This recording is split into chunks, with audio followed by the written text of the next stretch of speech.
Obviously, this is not the depth we're looking for when we simply pick up the phone. It may be a sales call. It may be somebody trying to sell something, or maybe it would be a friend who simply wants to know, do you want to go down to the movie theater? They've got a new movie playing.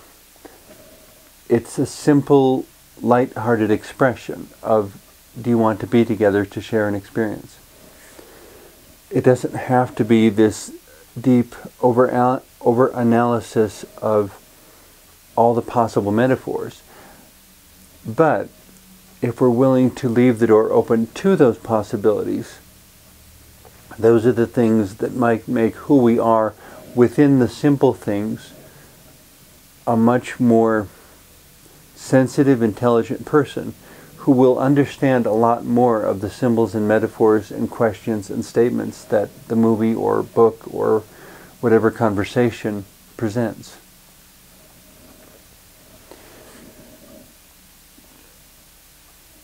As Sister Who, I often work with people regarding issues of identity. It is my hope that the work I do by exploring symbols and metaphors and question words will help people to have a more full sense of who that is. Because I find that in addition to all the rest, when we better know who we are, it makes much less difference. It's much less of a problem if somebody else is in fact completely different. Who they are isn't quite such a problem. They're being who they are, I'm being who I am. If we watch out for each other's needs, if we take care of each other, well, to cite a biblical story, in the book of Genesis, there's a brief little story about two brothers, Cain and Abel, and Cain winds up killing Abel because he's envious of him. And God says, where is Abel? And Cain says, am I my brother's keeper? Well, in a sense, yes, we all are. We're each other's guardian angels. We're each other's keepers. We get to watch over each other and create a world within which everyone can find legitimate ways to get their needs met. So that when we say, who are you? I'm someone who supports everyone being able to legitimately get their needs met. What about, I am one who is a member of a particular nation or club? Their people have taken their identity and deposited it, if you will, into their association. As long as they're a member of the club, they know who they are. As soon as their membership lapses for whatever reason, they're not in the club, they're an isolated individual.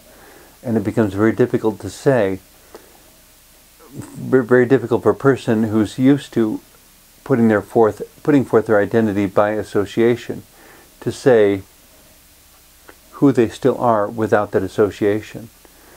I was on a ski lift once and seated next to a woman who was not wearing skis, and we got into a friendly conversation, nothing particularly deep, but I asked who she was, wanting to address her by name.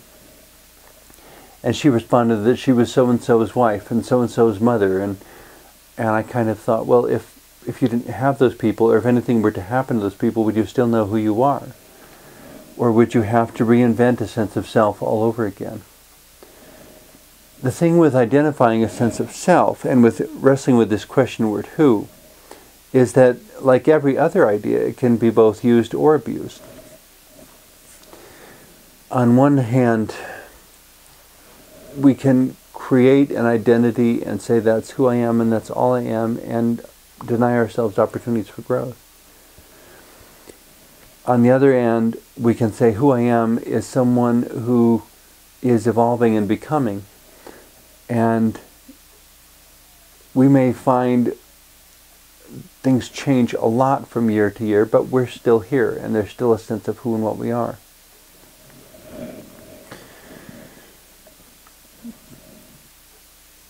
The perhaps most important point of dealing with the question word who is also remembering to be loving and thankful. That who we are has a lot to do with when we were born, when we're living. That the fact that we are here now, and that we are a person who has something to contribute. And if we don't contribute that which only we can contribute, humanity as a whole will be impoverished. There may be specific challenging situations and circumstances that the divine or God created us to resolve. And if we don't resolve them, humanity will have to live with the problem going on and on and on, instead of being resolved. There are unique aptitudes within each of us, I believe, that make each of us a wonderful, mysterious care package from God. And like every care package, we begin to open the box and find out what's in it, and we bring it out into the light. And if we don't bring it out into the light, then nobody else in the room can benefit from whatever was in that box.